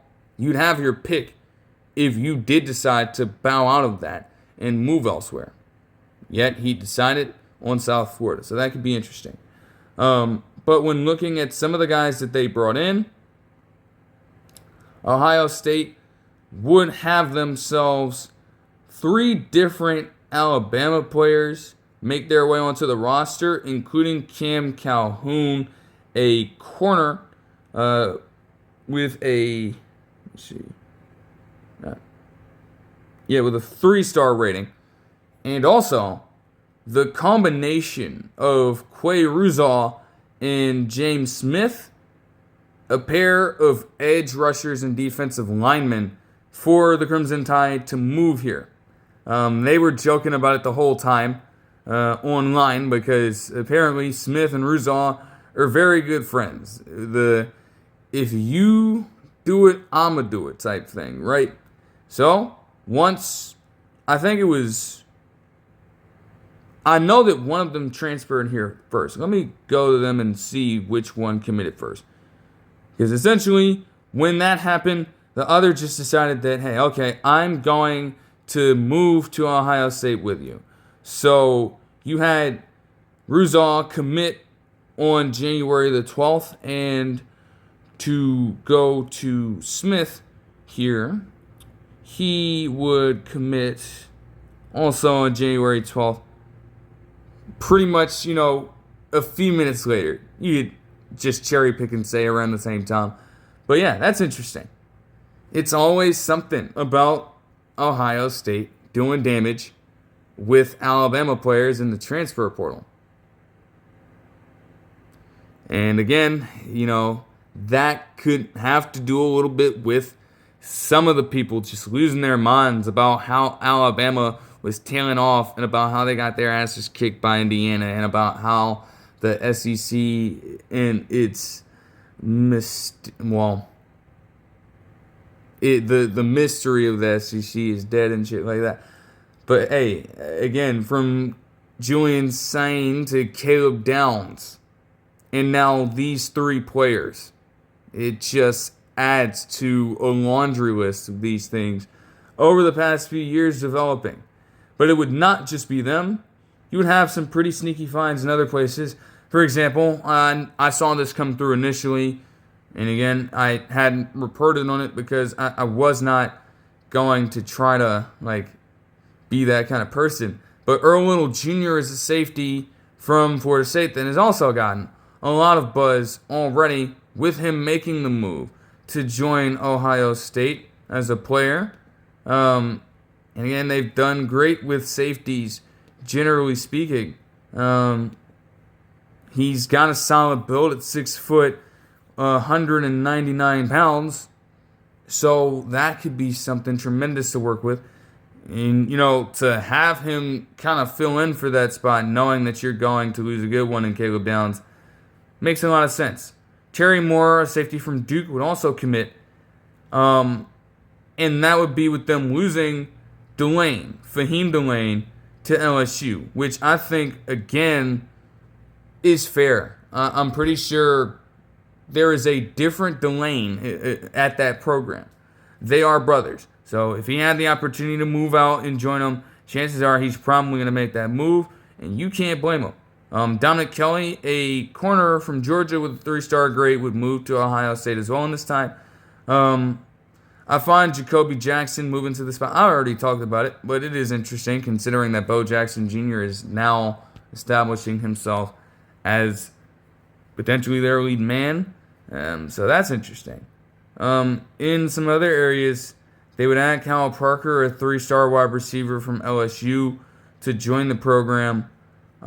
They would add Justin Martin, a 3-star quarterback from Maryland to join the program. I think I already mentioned that too. And naturally, they were going to lose a fair amount of players. But at the very least, down the stretch, they were able to get a few other finds. Most notably for some people, for those that want to just keep on talking shit about Jaden Fielding and how much he sucked and all that BS. He's a 3-star kicker from Baylor that would commit to Ohio State as well. And he's got a bit more experience at this point. To look into him a bit further, he has been in college football as, well, not even necessarily experienced standpoint. He's a redshirt sophomore, will be a redshirt sophomore next season. But looking at this already, I mean, hell, if y'all are really going to hate on Fielding like that, then it's like, I mean, hey, try this on for size. The fact that he made all 37 of his extra point attempts this last season and went 18 of 22 on field goals throughout the year. Like, hey, you know, some people may view that as an upgrade. And, you know, I don't know if I can blame them for saying that, but nonetheless, you got the feeling that Fielding was on his way out regardless, potentially to enter into the NFL. So to get somebody this young performing at that level could hold that position down, honestly, for years to come. Like, join the winning side. Move on from Baylor and those niggas and come to the winning side. Like, there you go. So that'll do it in terms of me looking through every single class, or at least a good portion of different classes across different conferences. And again, yeah, underwhelmingly, maybe I didn't do as much Power 4 coverage as one would anticipate. But again, it's about being fair in this thing. You have a lot of different players to account for, and they don't just all reside in the Power 4. Some do come from other, lower-end schools to join those big dogs, to get as much media attention on themselves as possible, to fill out their draft profile in a much better fashion, and to also get themselves more exposure, generally speaking. But there are others who, again, decide, whether or not they, have the coverage, say, hey, maybe I'm not necessarily being treated the best here, maybe not being given a true opportunity here, so I am going to move down elsewhere to a lower level program to try to make the most out of my career in that fashion. And again, no matter what you do in this scenario, yet again, we are in a time where it's not perfect, but it does come down ultimately to the players making the decisions and not the other way around. And that is, again, a monumental step that you have to take into account every single time you address something like this.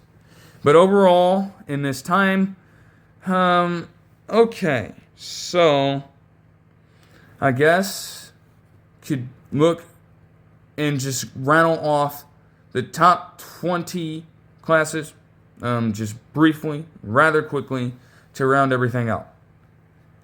So to start it off, LSU would not only have the most 5-star recruits, I should say, but they also finished this having the most 4-star recruits, giving themselves a score in terms of points per 247 Sports. And again, I'll link this. They finished with a total score of 86.27, giving them by far the most highly graded transfer portal class in the nation, in the sport. And Ole Miss, ironically enough, yes, say all you want about it, they would be the second best, but not even close. They finished with a 63.62 score on their end. Texas, with 19 commits, still managed to finish top 3 with a 60.29 score, rounding it out well, and with a class, honestly, that can truly, even with just that talent alone, even though it seems like so little, it adds so much onto what was a promising finish to the season. So that's going to be great for them. Miami also had 12 recruits on their end come in through the transfer portal and still finished top 4 with a 52.45 score. Ohio State with 17 commits would finish at 5th with a 50.97 score. Then you would have Penn State at 6 with 50.47 across 36 different recruits. Oklahoma State, by far, unless I'm mistaken, let me see if I got this right. Yes, by far, amongst all teams to involve themselves in the transfer portal, and a lot of that, again, strongly driven by the Eric Morris fee, okay? Strongly driven by it. They have 54 commits enter through the transfer portal and would still pick up a 50.26 score to round out at 7th. Indiana would finish at 8th with just 17 commits and a 48.9 score. Texas Tech would finish at 9th with a 48.56 score. Kentucky would finish at 10th with a 48.15 score. Notre Dame, across just 7 commits, which is crazy to think about, would finish with a 47.43 score. Texas A&M would finish with at 12 with 46.272. Auburn would finish at 13th with 46.12 score. Cal would finish at 14th with a 44.72 score. Arizona State would finish at 15th across 24 commits with a 43.2 score. Alabama would finish at 16th with a 41.52 score. Michigan would finish at 17th with a 41.5 score. Louisville, across 30 commits, would finish at 40.96. Virginia Tech, with a lot of that being the James Franklin fee, would finish at 40.38 across 27 commits. And to round out the top 20, Oklahoma would finish with a 39.53 mark across those 15. And as far as this goes, that'll do it for this one. I hope you guys enjoyed the video, and I'll see you guys in the next one. Peace.